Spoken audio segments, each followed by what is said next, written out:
Because of the packed day that we have, I'm sorry I'm out of breath. I've been running around since 7 o'clock this morning. Okay, we got it. We're going to try to move this beginning part a little bit along quickly so we stay on time. Welcome. If you haven't been to Bronx Community College, welcome. I'm sorry if I'm looking in different directions because I can't see none of you. I just so don't think that I'm just kind of going off script here. My name is Albert Robinson. I'm the director of online support here, but I am a founding member of the Bronx EdTech Showcase. And we've been doing this for 14 years. When we started this, Carlos from Hostos and Steve from Lehman, we got together one day and said, we're doing individual showcases. Let's see if we could put it all together. We came up with the name, and we wasn't sure how long this would go on. 14 years later, it's here, still going strong. So I guess we're doing something right. The microphone is getting louder, guys, with feedback. Okay, got it. Thank you. So we want to get this morning started, but I do want to talk a little bit about what it does, what it takes to get this thing going. And then I'll come back a little bit later after our presidents do a welcome. It's about maybe 30 people that helped to put this together. We start a year out. So right after we finish this one, probably next week, we'll have a meeting to get ready for the next one. And we'll let you know where the next one will be later on today. So, and we'll do some housekeeping and kind of, let you know where to go, where to be, what to do, and so forth. Carlos is somewhere out there. Okay, I think we can go to the next slide, Carlos. We want to thank our sponsors, VoiceThread and Turned It In. If you guys have time, please talk with them. They're in the lobby of 131 when you go into the breakout rooms. So you'll be able to speak with them all day. If your campus don't have, well, everyone has Turned It In that works in CUNY. If you work outside of CUNY, you can talk with the Turned It In people. They'll be able to connect you to a customer service rep. If you don't have VoiceThread, then you can talk with them. They'll show you how to get it and what it's about. But they're our sponsors for this year, so we want to give them a round of applause. Okay. So, of course, thanks, Carlos. If you're going on social media today, you're enjoying things, you want to take pictures, use that hashtag, right? So we can get all of the credit for it. But without wasting any more time, I want to start it off with the president's welcome. And I want to bring up BCC President Larry Johnson.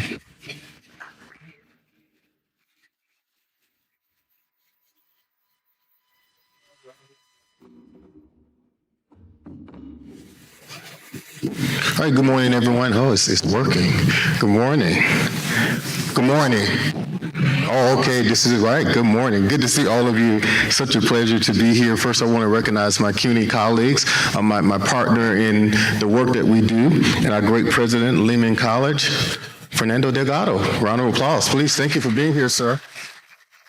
And we also have representing our dear colleague, Coco De Filippis from Hostos Community College. And we have Andrea Fabrizio. Give her a round of applause at Hostos Community College. So this is a very special moment, as Albert mentioned, and I do want to take an opportunity to celebrate all of those who have been participants in serving on the community. If they would just stand quickly, we have Albert, we have Mark, we have Stephen, Asma. If y'all here, please stand, please to be recognized. Carlos, Kate, and Wilfredo. Thank you. Thank you so much for your support and the work that you're doing. Congratulations to you. And a special thank you to all the contributors and all of our guests that are here from CUNY Central, and certainly those of sponsorships for today. We greatly appreciate the work. So as we think about this work, it really represents the ethos of what we call redefining what's possible. As we think about the work that we do, as we think about this topic of the integration of AI, how do we navigate this moment? You know, it is something that we have to think about. We just recently, on yesterday, discussed at College Senate the role role of AI and how faculty and staff could choose to use it in their work and how they can prepare students for the careers of tomorrow. And of course, as you know, it's welcomed differently depending on the context, but we're glad that you're embarking upon the journey of really tackling this conversation so that our students could be ready for the workforce. So when you think about the work today and how technology is evolving rapidly, it has accelerated the pace and it continues to shape the way we live, learn, work, and play. From landline phones to mobile devices, many of you carry. I don't know if you still have, how many of you have landline phones still? Oh my, okay, God bless you. God bless you. But it's still a need for it, right? From landline phones to mobile devices, from carrying music in our pockets and now navigating the emergence of artificial intelligence. Each shift has required us to rethink what's possible. And higher education has always been a place where those conversations are held. We are pedagogues. We teach students to think critically and analytically, and that is what this day represents. And that is where we examine change, we challenge assumptions, and we prepare society to move forward with engagement and with intention.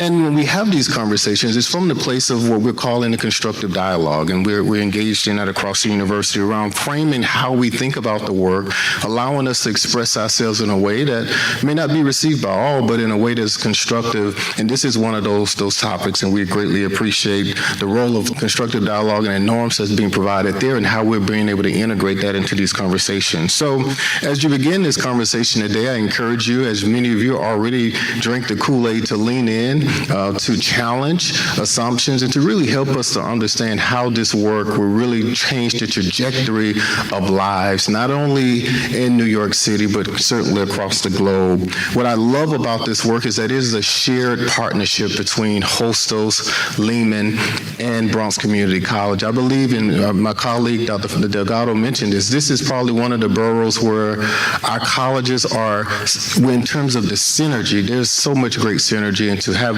these type of programs where we move them from campus to campus, or we're engaging in different discourse, but we do it as a Bronx family, and I love that. And within that same spirit of the Bronx family, I do want to now welcome to the podium my dear colleague, your colleague, my friend, and my brother, Fernando Delgado, to give opening comments. Give him a round of applause, please.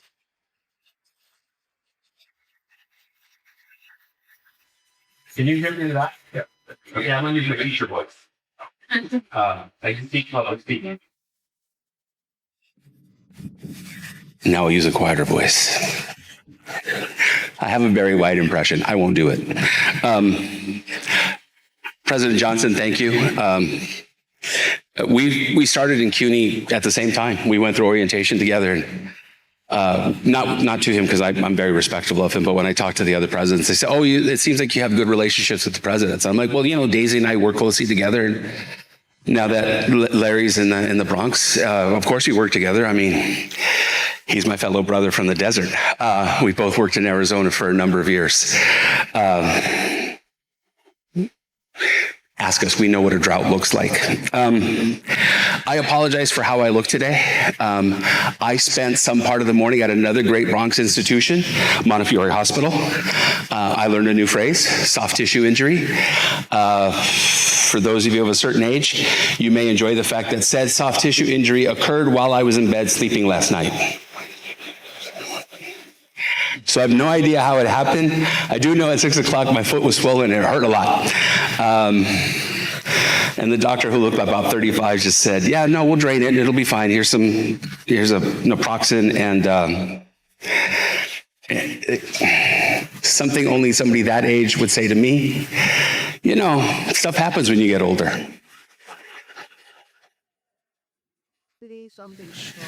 No, it's fine. I said, "Thank you, doctor. I know what kind of car you drive out there, and I grew up in that neighborhood in California. I'm thrilled to be here. I will make one observation, but before I do, I'm going to ask, how many of you teach? Okay. I want you to look at the room. You can take the student out of the classroom, huh? But not the reverse. In every classroom that we've ever taught something like this, we've had to begin the teaching by saying, "Oh, no, everybody come on down. And look at us, 10, 15, 20, 30 years away from being students. We're just like, whoosh. Some things never change as we grow older. And look, I had to sit down here. If I was in your shoes, I would be in the upper right-hand corner with my head up against the wall, because that's how I went through my undergraduate experience. But I do thank you all for being here. You know, the Bronx gets, sometimes we get a raw deal, and we experience that, and that's part of the chip on our shoulder, and hopefully we use that chip as productively as possible. But having come to these EdTech showcases for a number of years, what I can reify is that President Johnson is absolutely right. The level of collaboration across our campuses and across levels of our organization is palpable in ways that I don't think is palpable in the other boroughs of New York City. We definitely are in this together. And secondly, whatever else people have stereotypes of the Bronx, the fact that we have showcases like this and people on the instructional support side take these things seriously in terms of how we can do better, how we can meet our students where they're at better and more effectively, how we can help prepare them to be better and more effective students, and on the other side of their student career, more effective professionals. And that is a palpable piece of how we communicate to ourselves and amongst each other, suggests to us that we in the Bronx are not lagging the other 5 boroughs. In many ways, as educational institutions, we could be leading the other 4 boroughs and CUNY Central. And you know, presidents, we set a culture and we reinforce things, but our cabinet members, our directors, our staffs, you all do the work. And I want to thank you for the hard work that you do in extraordinarily complicated times. It's hard to keep up with everybody's demands in technology. It's hard to keep up with everybody's anxieties about technology. And it's certainly hard to help people of my generation be the best teachers that we can be with this new generation of technology and the needs and perceptions of our students. Last week, I had a conversation with our media production people. And a couple of students said, "Oh, you used to do media production?" And I said, "Oh, yeah, the good old days when we did Betamax and 3/4-inch tape." And one young man said, "I don't know, what is that?" And I said, exactly. And that's why you wouldn't want me teaching your class, because I was really good in 1991. I'm not so sure I'm going to be real effective these days. But I really am good with Scotch tape and film. Again, they didn't get that either because they've never seen film. Technology is not going away.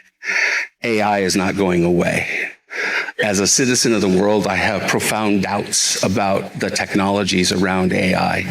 And honestly, I'm not even worried so much about what we can do in higher ed to make sure students continue to learn and acquire their own knowledge and wisdom and discernment. Mine's more fundamental. What are we going to do with all that wasted water? You know, how's that going to affect our populaces? What's going to be the persistent impact on the global South? Will AI, because of the nature impacts on the global South, create ever more of a digital divide and concentrations of knowledge, force, and power? Maybe we need to talk about those things more. And certainly there are spaces for them in and outside the academy. But at the same time, we also know that our students are dabbling in this and they're engaging in it. And they have their own feelings about it. And there's a stereotype that says people of my generation are opposed to AI, and people of my daughter's generation, who's 22 and going to be walking across a graduation stage in 2 weeks, are all for it. And whenever I ask her about AI, because she does creative writing, she says, "I hate that, because it's stealing my ideas from me and letting other people represent them." So it's complicated out there. There are ethical and practical considerations, but there are also really cool uses. And in tough budget times, they help you. Lehman used to have a $90,000 a year speechwriter. She left.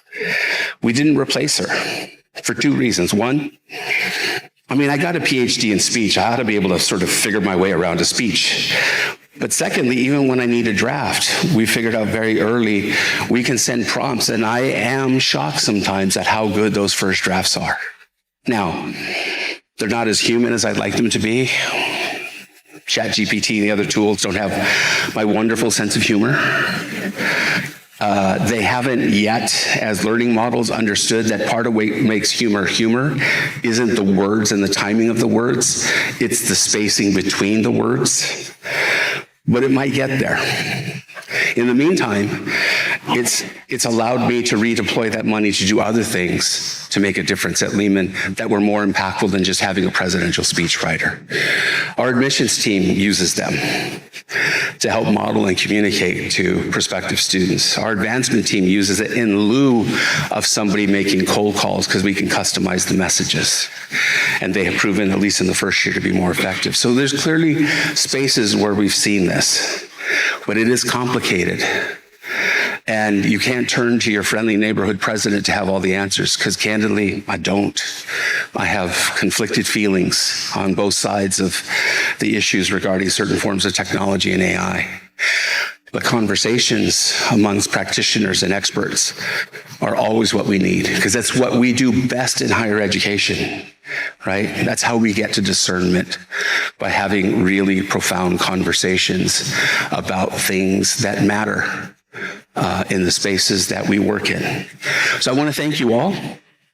Hopefully, the last 2 minutes got really dark and serious. My bullet points didn't suggest I was going to go there, but here we are. That's what happens when you don't write the speech all the way out. So I hope there is time for levity and creativity and fun. But you all work in technology, and there are some serious issues out there that we have to grapple with. And many of you, when you come back to our campuses, are some of the most important voices as we have those conversations. So thank you for taking the time. Thank you for coming out, staying engaged. As always, yay Bronx. I will say thank you for giving me the time and your patience, and I will turn it over to Provost Fabrizio, and she will relay her kind words on behalf of her institution and her president, who President Johnson and I will tease incessantly when we next have lunch with her.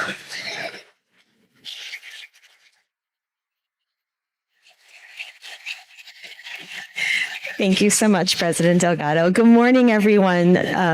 Wonderful to see all of you on this beautiful May day. Thank you, President Johnson, for hosting us. I'm delighted to be here on behalf of Hostos Community College's president, Dr. Daisy Coco de Filippis, to bring greetings to all of you.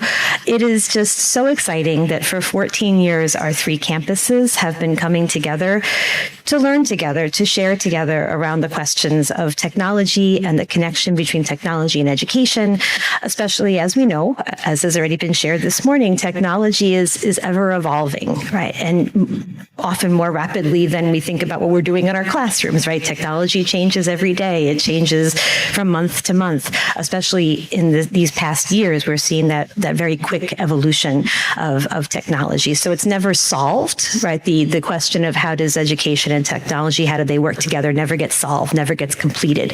It's ongoing. And as educators, we continue to engage in these conversations. So I just want to congratulate you for doing that year after year, and congratulate the leadership who brings this together year after year, because it really is a wonderful space to learn together and to think together. As we know, technology often comes with its anxieties, right? Throughout history, technology comes with anxieties of what will become obsolete, what will this replace, what will this do to our humanity? And these are very real questions, right? Particularly with artificial intelligence.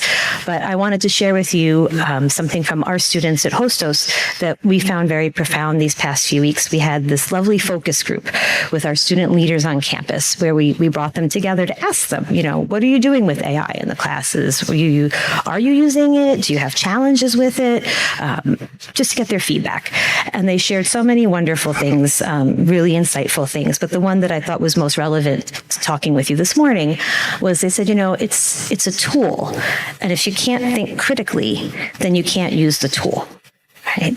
And I think that's what this showcase is about every year, right? That technology on its own is a thing, but it's the humanity that we bring to it. It's the critical thinking. It's our own intelligence that helps it advance us and helps it to enhance our creativity and give us freedom to do more creative things and more intellectual engagement, because it frees us up from other things.